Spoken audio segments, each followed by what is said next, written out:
صاحب میرے یہ ہسبینڈ نا 4 مہینے سے نا جیل میں تھے، تو آئیں ان کا کوئی ایسا انتظام نہیں ہو پا رہا تھا کہ ان کی بیل ہو جاتی نا.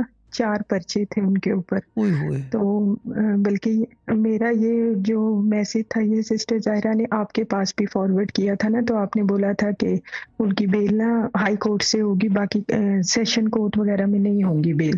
ٹھیک ہے. تو میرے پاس کوئی ایسے انتظام نہیں تھے، اور میں نے پھر سسٹر ظاہرہ سے بولا کہ میرے پاس تو کوئی ایسا انتظام نہیں ہے کہ میں اتنی فیسز دے سکوں نا. تو سسٹر ظاہرہ نے بولا تھا کہ ہونی وہیں سے، یہ شاہ صاحب کا یہ پیغام ہے کہ اور کہیں نہیں ہوں گی. تو شاہ صاحب وہ ایسے آپ کا بس مجھے وہ پیغام ملا ہے 2-3 دن کے بعد، تو ایک دم سے نا ارینج ہو گیا پیسوں کا نا. تو پھر یہ ہوا کہ آہستہ آہستہ ہائی کورٹ میں نا ان کی ضمانتیں ہونا شروع ہوگی. ایسا ہی ہوتا ہے. پھر مجھے سسٹر ظاہرہ جی شاہ صاحب، پھر میرا یہ کام ہوا کہ جو ان کی لاسٹ بیل ہونی تھی نا اس میں بہت مسائل ہو رہے تھے، مطلب کچھ اپنے ہی چاہ رہے تھے کہ بیل نہ ہو، سزا ہو جائے نا.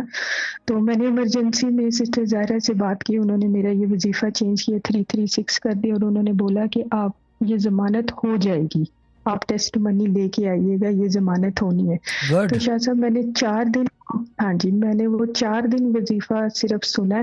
تو آپ یقین کریں کہ مجھے سمجھ نہیں آئی کہ یہ کیسے ایک دم ارینج ہو گیا، ضمانت ہو گئی، اور اگلے جو پروسیس ہے وہ بھی 1,00,000 میں حل ہونے تھے.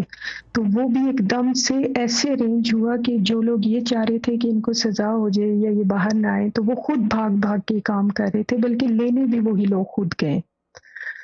تو یہ وظیفہ شاہ صاحب میں نے صرف 3 دن ابھی سنا تھا. تو یہ میرا کام، بلکہ مجھے سسٹر ظاہرہ نے بولا تھا کہ آپ دنیا جو مرضی کرے نا، آپ کا یہ کام ہونا ہے، آپ کو ٹیسٹ منی آپ لائیں گی ضرور. لائیں گے. صحیح بات ہے. گڈ ہے. جی جی جی شاہ صاحب، ایک یہ اور دوسرا اور ایک اور چیز میں اس میں ایک ایڈ کر 112.192. دوں، ایک اور ایڈ کر دوں کہ جب آپ نے سسٹر ظاہرہ کو کہا تھا کہ کیا کہتے ہیں میرے پاس تو کچھ بھی نہیں ہے، میں ہائی کورٹ کیسے جاؤں گی، اگر میرے سے بات کر رہے ہوتے تو میں بولتا آپ کے پاس سب کچھ ہے، الماری میں رکھی ہوئی، الماری کے اوپر جو رکھی ہوئی غلاف کے اندر آسمانی کتاب ہے، اس کو کھولیں، غلاف کو دھوئیں اور پڑھنا شروع کر دیں، پھر دیکھیں کیا نہیں ہو سکتا. آپ کو اندازہ نہیں ہے قرآن کا، وہ بادشاہوں کے بادشاہوں کی آسمانی کتاب ہے. You don't need anything else. یہ چیز ہے. اور جہاں تک اس کی بات ہے کہ آپ نے قرآن ہی سنا ہے، جی بولے. میں صرف جواب دے رہا تھا کہ میرے جواب ذرا سے ایسے موقع پہ وائلنٹ ہوتے ہیں. جی بولے.